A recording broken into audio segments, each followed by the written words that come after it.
You are listening to Fantha Tracks. Rolling. Don't use any of this. Don't. Okay, carry 3. 5.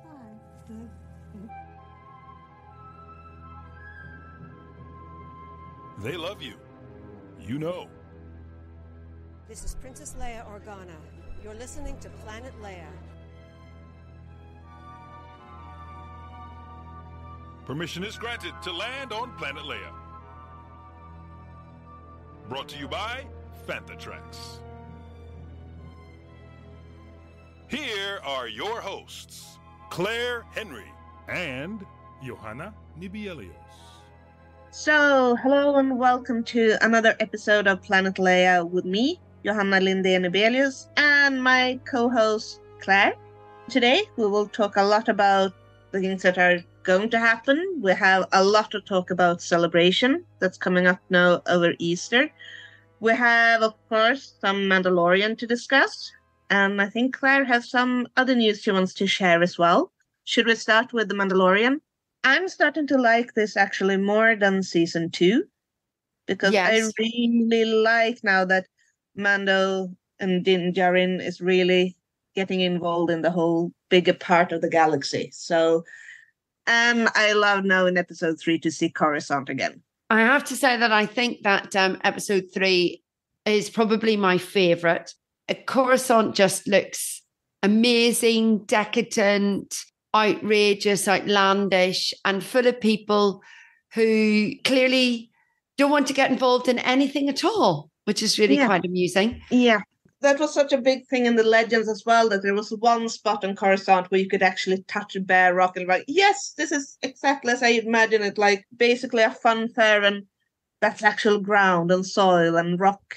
They're doing that sort of thing, aren't they, in all these episodes? They're just adding little bits and little touches and nods to people who've been with Star Wars for a while and you know, and keeping us, you know, involved still in it. Yeah. And it was good to see that. And it was much better done than if we go back to episode 2, where you had R5 coming back into the Star Wars history. Or ever since I read Tales of the Jedi, the comic, no, not Tales of Jedi, but the Tales series from Star Wars, where they just made these all wacky stories, and you have him as Skippy, the Jedi droid. So it's like, yay, it's Skippy! At the same time, I felt like that was really unnecessary. It didn't really bring the plot any forward. It was fun to see Peli and her friendly Jawas. And yes, we recognize it's the droid from A New Hope, but I felt that was a bit too much on the nose. Yeah, well, all I kept thinking of when I saw the Jawas was, we're going back to it again, people. Yep, we're doing it again. Yeah. Jawa sex. That's all I kept thinking. Which one of those little critters is her boyfriend or girlfriend or whatever it happens to be? Yes, that was what I was thinking as well. But it was a fun scene, but it didn't bring the plot forward. Like, hey, we come here. Do you have this part I need? No. Oh, goodbye. Oh, let me just speak in whatever Jawa'ese. Is that what the language of Jawa is speaking? Clearly, that's how she communicates with them. She can talk their language, etc. But yeah, my thoughts on it really, I'm enjoying it. I thought, apart from the fact that we were on Coruscant today, I thought this episode obviously is going to lead to something more, isn't it? He is clearly the Dr. Mengele of The Mandalorian. We're going to find out what he's going to be doing later. And clearly he isn't really repenting his sins as such. But I thought today's episode was just a little bit slow, a little bit of a filler in that sense. What's his purpose? What's he's going to do? Bo-Katan, she dived in, didn't she, to rescue Din Djarin from the living water. And so obviously now she hasn't taken her helmet off. So is she now going to become part of the cult of the Mandalorian? Or do we think she's going to take her helmet off at some point? Who knows? I mean, this is the plot line that I enjoy the most right now. It's Bo-Katan. And I'm thinking that we were going to see some kind of showdown between Bo-Katan and the Armorer, because they do represent totally different beliefs on how you're supposed to be a Mandalorian. And I mean, now she needs help. She has no one with her. She needs the support from someone. She needs to really get her tribe with her. I'm totally sure, I hope I'm not wrong, that she's joining them to make them follow her so that she can finally become Queen of Mandalore. Do you think that at some point she's going to actually say the lines, no, this is not the way? I predict that to come forward at some point in an episode where they clash. They're going to clash. Yeah. There's no doubt about it. Two alpha females, both got their own agendas, their own set ways. They are going to come to clash. Both on a larger scale for like the fate of Mandalore, but you have it on the smaller scale with Din Djarin as well. He's going to be torn between the armorer that he's been brought up to believe and then Bo-Katan and her story, which is a totally different way of being a Mandalorian. I'm thinking we are going to see him being torn between them. Yes, I think you're right. I think my issue with the Mandalorians that are currently with the armorer, often Djarin goes to the living waters and practically drowns. And clearly the fact that Bo-Katan asked, is there something living in that water? And we all saw it at the end of the second episode. There's something about that. Why didn't they all just go and have a look anyway? They've all got spaceships.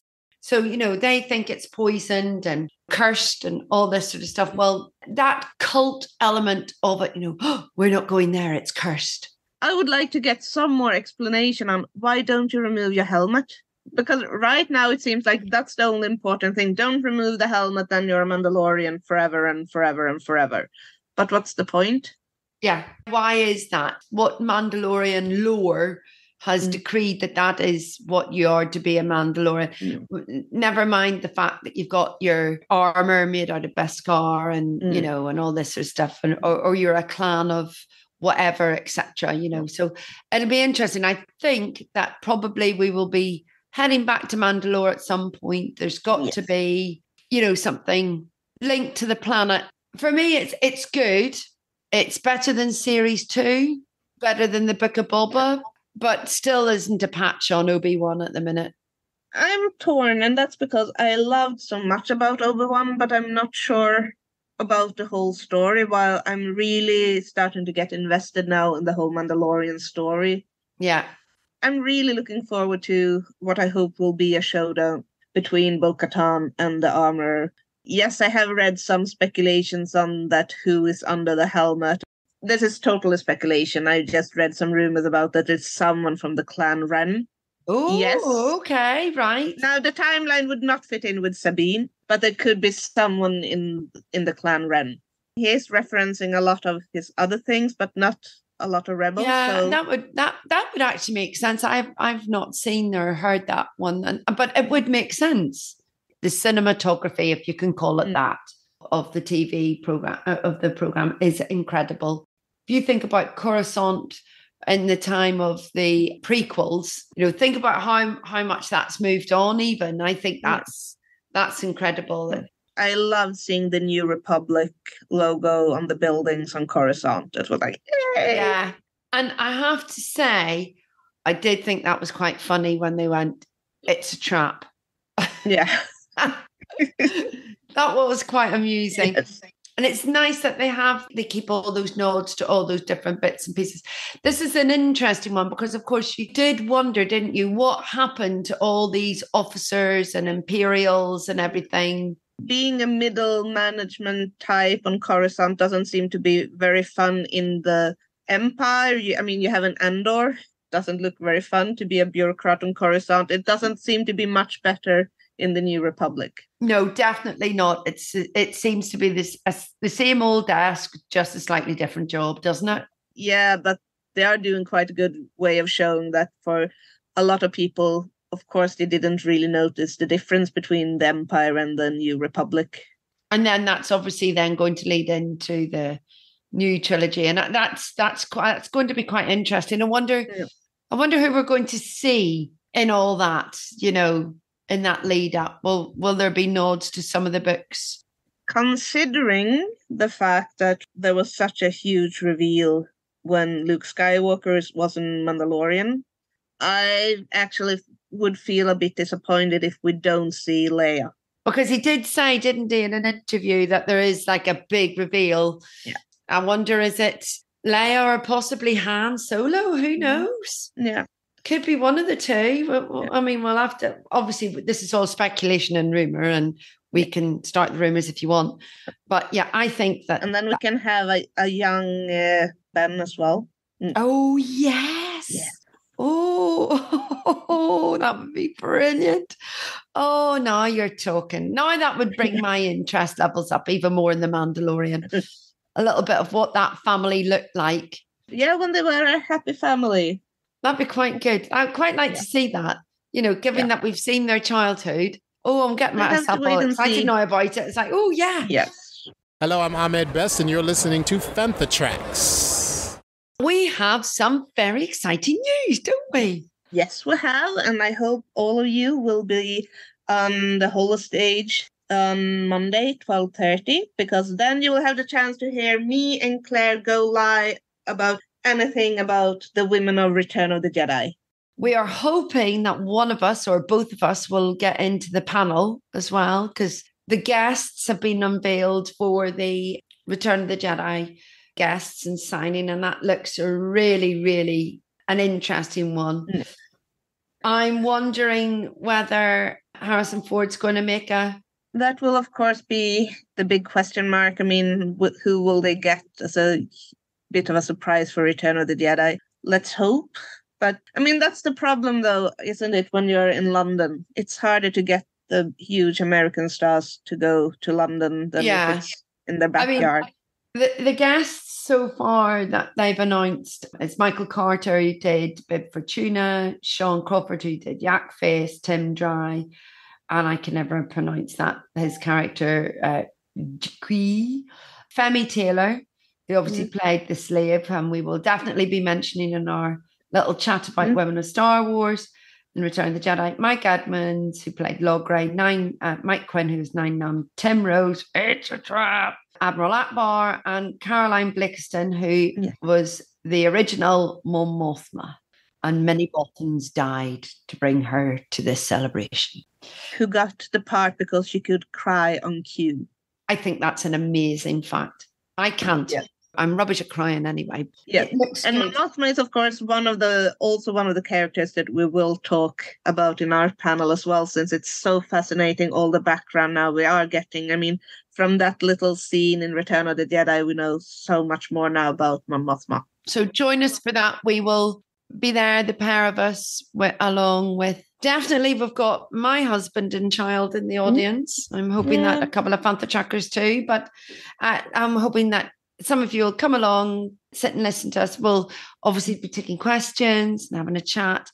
And because it is the Monday as well, we'll do a little review of what we thought about Celebration over the weekend too. And then we'll all be running straight for the closing ceremony. Something like that.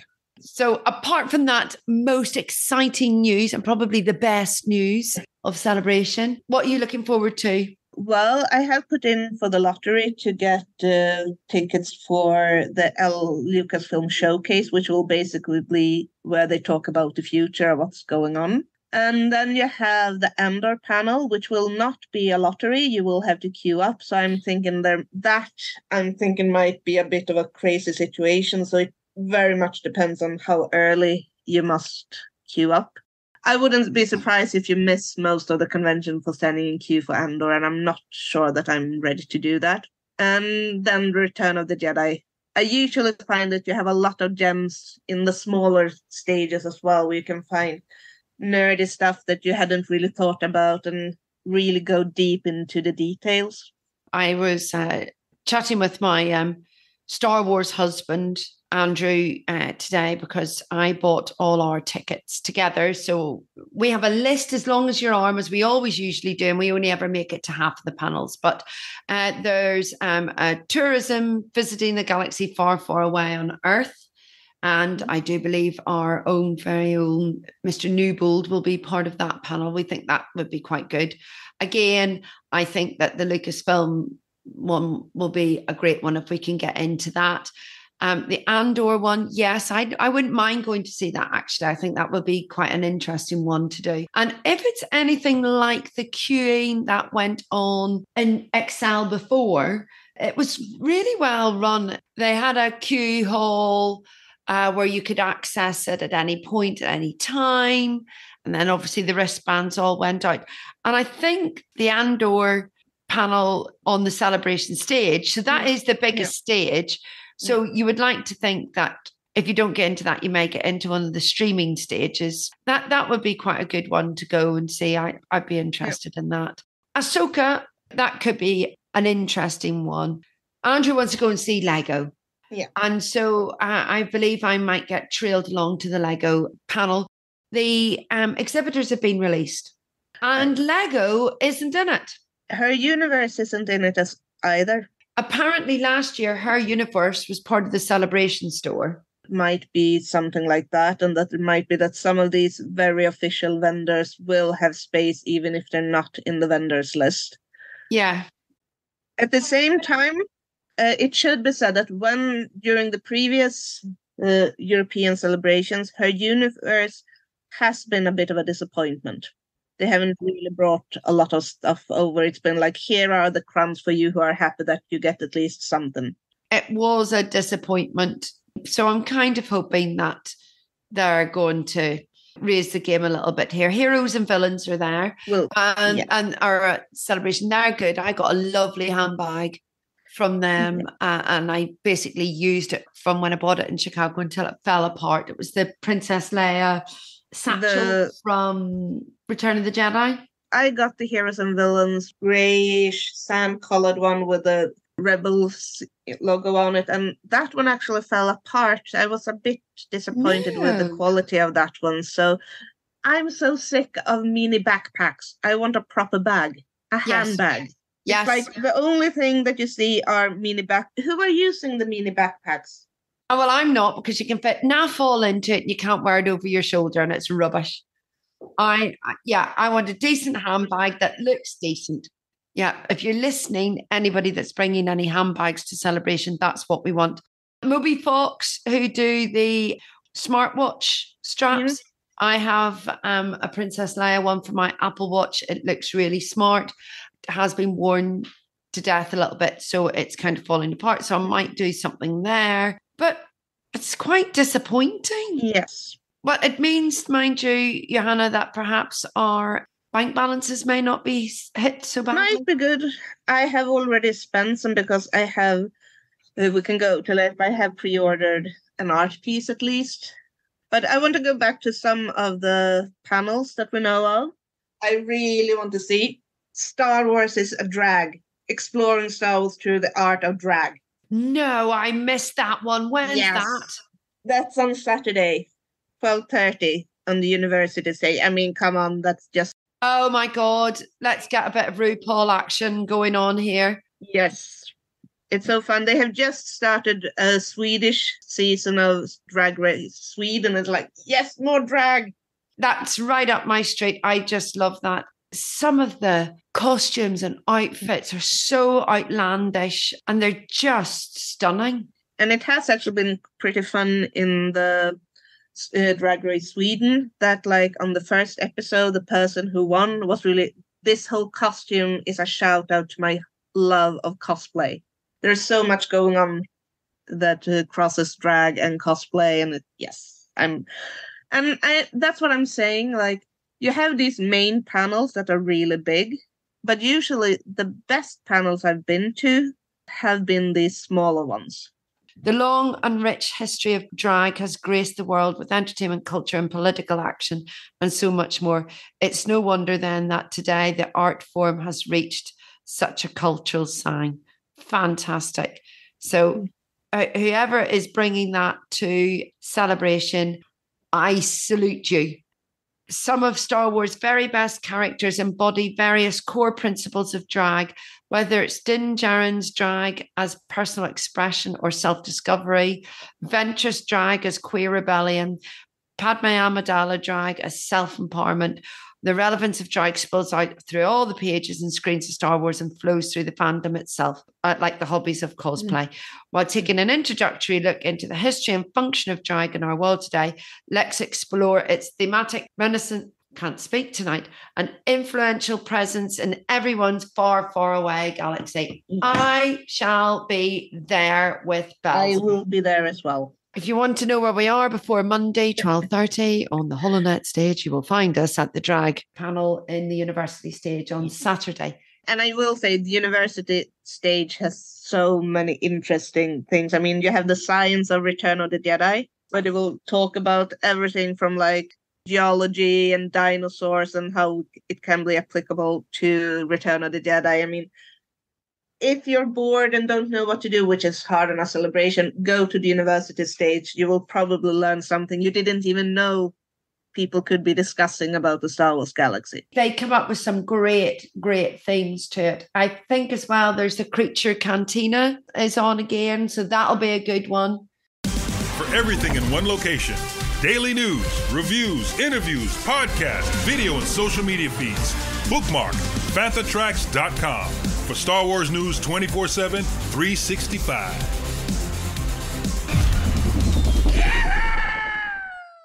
Events in and around Celebration. Are you going anywhere outside Celebration? No, I have actually decided not to go on any of the events. My plan is to find the nearest pub that's not has a ticketed event, sit there and see who else will show up. That sounds like a good plan. Well, I do have a ticket for Bunta Eve. And then on the Friday and Saturday, you will find me at the Fox.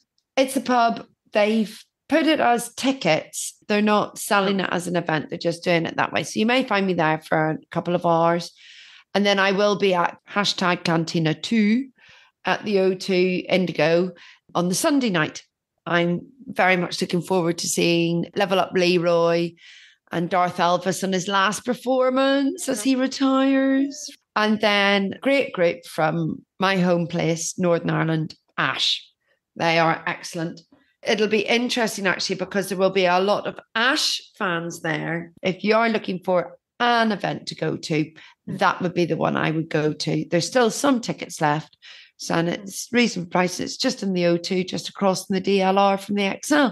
So it's not that far away, really. But yeah, I'm just looking forward to arriving on the Thursday, nerdy night, and having a good old time. I mean, that's the reason why I decided to not go to any of the ticketed events in the evenings, because most of the ticketed events, I've hung out with the people I would hang out with anyway. So, and then I feel it's unnecessary to buy a ticket for hanging out with the people. So I've actually had more like meeting up with new people or unexpected people when I've not been to any ticketed events. Now, this is a bit more complicated in London than especially compared to like Chicago, where there was one hotel. So you met everyone in the lobby, or there were two hotels, but basically you met everyone in the lobby, and it was the same in Orlando and Anaheim. You know where you are supposed. But now for London, it seems like people are a lot more spread out. You don't have this very central hotel. So it will be interesting to see what will be the gathering point. Yeah, because the hotels in and around the XL, it's the Premier Inn. There isn't a bar there. The Moxie, there might be a bar there. I'm not 100% sure, but there is that bar, that pub behind the Premier Inn, though. Yeah. And that was great crack when it was in London the last time. But that was the summer. Given the current weather in England at the minute, I'm not sure we're going to get the lovely balmy Easter that we maybe had during lockdown. I think we're going to get the freezing, snowy spring conditions, shall we say. British weather, great British weather, yeah. Bring your Pack-a-Max, people, and your umbrellas and a woolly hat. From what I've heard, for people going and are not staying like on a hotel nearby, there are some closures and some event going on with the London public transport. It might be good to keep an eye open that everything that you're planning to take actually is running as usual over Easter. Yeah, if you're travelling into London, they always do all the line works at the Easter. They shut down most of the lines. They put bus services on instead, but it is a bit of a pain in the backside. But I don't think the DLR, which is around it, will be that affected. I do think that the lineup and the guests is good. I think it's good. In general, it looks like where we are right now when it comes to Star Wars celebrations. You don't have any new films, but you have some exciting TV series going on, and they do bring the new things to the celebrations. And it doesn't matter if it's London or the US. It is a shame that the new trilogy actors aren't coming. You know, I can see Gwendolyn Christie's coming, and Jonas Sotamo. That's the one. You see, that's why we have you on the show, so that you can pronounce Which I must give a shout out to, of course, like coming from the Nordic countries, I love that we have the planet Kalevala, since that's the name of the Finnish national story is the Kalevala. And I'm hoping as well that the fighting form of Tereskasi also comes from Kalevala, because Tereskasi is also Finnish. Fantastic. Yeah. There was one criticism that I saw from one of our friends. He is right in a way, and that was the beauty of when it was in Essen. It felt very European. They have been slack, haven't they, in some of their delivery and guests or presenters or whatever. I'm delighted that the university stage and the podcast stages, etc., seem to have that flair of European feel to them, which is great. But the main panels, they could be anywhere in America. They can be anywhere now. Now, celebrations are nowadays, they are format. They are plopping them down in any kind of town or city or convention center. So, that could definitely be it. But, and of course, we are hoping that as they release more of the merch, that because the last celebration had some wonderful London themed merch, and I'm really hoping we will see that again. Yeah, I didn't get to buy the Underground t-shirt the last time, so I'm hoping they will do a rerun of those. Yeah, they'll do something similar, won't they? To it, they're bound to. It's just too iconic a thing not to do it. When we get to celebration, we're planning to do a bit of a shop, aren't we? Yes. One thing I have pre-ordered is one of the art prints. I'm really interested in the art show because, I mean, I love it, and there are some stunning pieces. I miss the old days when you didn't have the pre-orders. You could just walk around the artist and look, hey, I want that. Hey, I want that. It's better for my wallet now when you have to pre-order everything. Yeah. Because then you do a more deliberate what you want. And for me, this was an easy choice. It's the Eric Mail, his Gioconda Amidala, which is basically his take on Amidala as the Mona Lisa. This is his third piece. He has done episode 1, episode 2, and this is the episode 3 one. I actually have an empty spot on my wall for when he was going to do the third piece. And I think he did like episode 2 back in 2015. So I thought he had given up because he has had other pieces on other celebrations. But now it's back, and I will get my third piece of Amidala, Mona Lisa-esque Amidala. A bit disappointed in the choice of costume. I would have preferred some other one, but it's stunning. And there are some really beautiful pieces. Some of the most beautiful pieces, I think, are the one without many characters. You have one, for example, that you have the Endor village in the trees. You have one of the Bravo team from Rogue One loading into the transport. You have one with a small Ahsoka in the front, but the background is Naboo. So it's like, those are some of the most beautiful pieces. I quite liked the Trisha Benson one, My Only Hope, which is Princess Leia and A New Hope with R2-D2, and then Obi-Wan with Leia. None of them are in this style, shall I say, that I liked. I bought one in, was it Chicago or is it Florida? I can't remember which one it was, of Leia, and it was stunning. I mean, it's absolutely incredible, the detail. It looks like a photograph. I'll have to try and remember who did it, but unbelievable. But they're just, for me, none of them really stand out. It's a very heavy Ahsoka focus. I actually did a calculation. There are in total 22 pieces. 11 of those have a female focus on them, but most of them are different kinds of Ahsoka. And if you don't that big of a fan of Ahsoka, the selection is a lot less. And then you have the ensemble pieces, like you have an Andor piece with all the characters, even if Andor is in the middle, some clones as well. But in general, most of them are with female main characters. 3 of them that you can say it's definitely, or 4 if you take the clone focus one, it's only 4 of them with a male focus on. Or 5. Yeah. The shift, it definitely has shifted, hasn't it, in that sense? But it is a lot of Ahsoka. Yeah. And if you're not a fan of Ahsoka, you have a lot less to choose from. If you talk about her style, well, my favorite style-wise, but I won't buy them because it's the Scavenger, which you have Rey with a very beautiful, almost like a circus poster. It's very Art Nouveau, which I love. But so that is the style of the Leia piece that I bought. Yeah. That's a lovely Rey. If I was into the sequels, I think that's my favorite piece from an art point of view. I have a similar one in that style where you have Leia and Amidala facing each other, and it's that art deco and Art Nouveau elements that I really think are so beautiful. Yeah. There are like 250 pieces of each piece available for pre-order, and then they will have 50 of them available for pickup that you can buy there if you get them. So if there is someone that is sold out, if you rush to the Acme stage and just get it, you might have a chance of getting one of those 50. And to be fair, that's how I got my Leia piece. It sold out within seconds online, and I got up that morning and I didn't have a panel to go to. I was solely focused on, I want this. And I went round to, it was in one of the concessions. It was already signed, but I just had a chat with the artist about it. And it was really great to have a little chat with them about it. Hi, this is Samantha Aline, the first female stormtrooper in Star Wars, and you're listening to Fantha Tracks. Are you a pin collector? I'm trying to be a bit conservative in what I collect. I mean, you can't collect everything.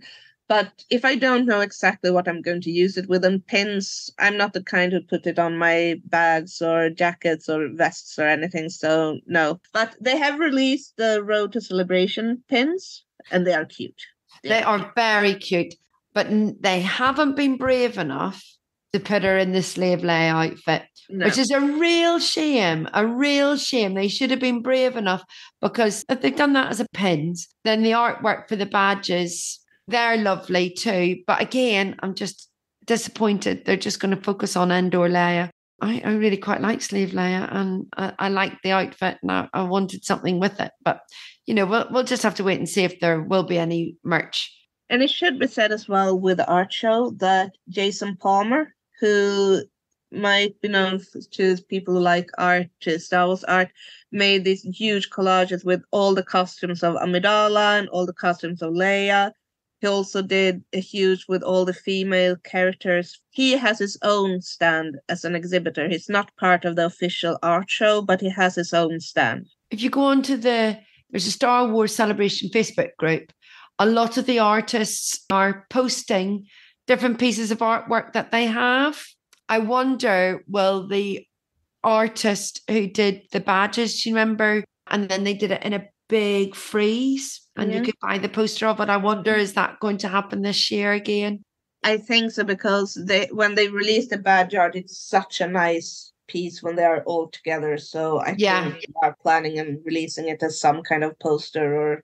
I would think so. And I think it's interesting that they've chosen Vader and Anakin. I mean, for the first celebration, it was always Vader as the 4-day badge. I hope they bring that back. I wonder which badges we will be getting. Yeah. We'll get the adult 4-day one and the children 4-day one. So it'll be interesting to see what it's like. I will get more badges since all the 4-day badges were sold out, even... Oh, gosh, of course. So I've actually bought 4 single-day tickets. It'll be interesting to see who you've got then. Yep. So when do you arrive then for celebration? I arrive on Thursday and I leave on Tuesday. Same as us. Find us in a bar, in a hotel, or the pub round the back of the Premier Inn. That's where you're more than likely find us on Thursday night, I would say, before we have we'll all be hoping. When did they say that they're going to tell us whether we're in the lotto or not? I think you were supposed to know by the 28th of March. Let me share with you my little bit of news, because I'm quite glad that the exhibitor list is pretty rubbish, because I have sold my child and my left kidney and my leg, and I have booked to go on the Star Cruiser. congratulations, or whatever you say. I'm sorry for all the money you will spend. I'm sorry for the bank balance that is going to be. But yes, I turn 50 this year, and I have been saving for a long time. And I said to my husband, you got a cast iron 1930s telephone box and a holiday to Sharm el-Sheikh, and you did a midlife crisis cycle across France and Spain. So add that all up, and I think that's near enough a trip to the Star Cruiser in Florida. Yes. I had been phoning Disney World because, you know, the time slots are open at different times, and I could see it was getting closer to when it was my month, because we're literally tied to this 1 week of October half term. I was getting closer and closer, and then I asked a friend who I knew had already been there, spending a fortune phoning flipping Florida because you can't book it online in the UK.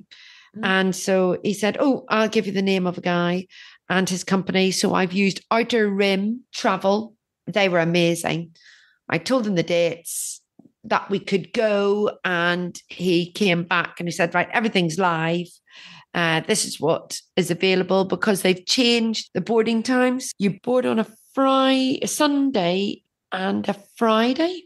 So we were tied, then we had to go with the Sunday. So we will be going Sunday in October.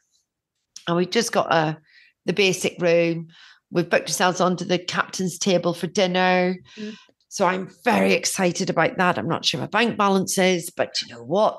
Eek. And will you be getting a suitable wardrobe for going on the cruiser? I haven't really thought about it, because you obviously have to go. If you do it, don't you? You have to, it's binding, isn't that what they call it? Yeah, but it could be very inspired. It could be. But you see, if it was you, Johanna, you would just be able to whip it all up in a second and it'll all look fantastic. Whereas me, I was hoping to go as the Imperial Officer to Celebration, but I just can't do it. I've tried. I've failed miserably. So but an officer is hard. I mean, that's tailoring. Yes. Well, to be fair, I didn't get my act together really in time, to be fair. A friend of mine could have done it for me, but I just didn't get my act together. But yeah, we shall see. We'll talk about it closer to the time. And obviously I'll do some videos from it. Anybody's got any tips, please let me know. There's this whole new Facebook group now that I've joined, and it's just like, oh my God, I didn't even know that existed. So it's great. So I'm really looking forward to that. So yeah, I've turned 50. Oh, I will turn 50 in May. That's my present. And you're well worth it. I'm so looking forward to hear everything about it. I am not going to lie. I'm very excited. So that's why maybe I'm very happy that Celebrations exhibitors are not to my suiting, shall we say. I'm sure I'll pick up something, but not as much. So it's going to be a busy couple of weeks for us. We're going to get ourselves all prepared and ready for our podcast on the Holonet stage on Monday of Celebration, 12:30, Holonet stage. And it's great because there's lots of Fantha Track podcasts. I've all gone on Making Tracks, Desert Planet Discs, Start Your Engines, Good Morning Tatooine. I think we're all on there at some point over the weekend. So have a look at the schedule. Check us all out. You'll find us out there. We'll be wearing our Fantha Track shirts. Just drop by and say hello. And we're really looking forward to seeing everybody in person. Have a listen, have a chat with us, and we'll get to say hi at the end of it. That brings us to the end of another Planet Leia, a very exciting one. Yes, we have so much to look forward to now. So much. Do you know what? It is lovely to have something to look forward to, and on our near enough doorsteps, isn't it? Yes, it will be fun. On behalf of Johanna and myself, thanks for listening to Planet Leia. And if you want to be part of the action and stay updated on all the latest Star Wars news, why don't you visit fanthatracks.com or check out the free Fantha Traps app through the App Store and follow us on your mobile device. You can reach out to us and send in your listeners' questions, and always do. We're always looking for something, so please do. Email in at radio@fanthatracks.com.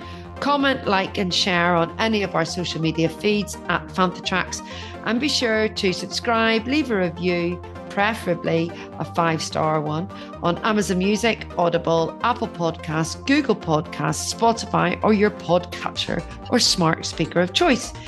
And as for always, thanks to James Semple for composing the Fantha Tracks intro and our Planet Leia opening music, and to Mark Daniels and Vanessa Marshall for our voiceovers. Remember that you can tune in to Good Morning Tatooine live on Sunday evenings at 9 p.m. UK, 4 p.m. Eastern and 1 p.m. Pacific on Facebook and YouTube. Check out Fantha Tracks Radio on Fridays at 7 p.m. UK time for new episodes of all of our podcasts, and we have a range of them now, including Fantha Track Down Under, Planet Leia, Desert Planet Discs, Start Your Engines, and Cannon Fodder.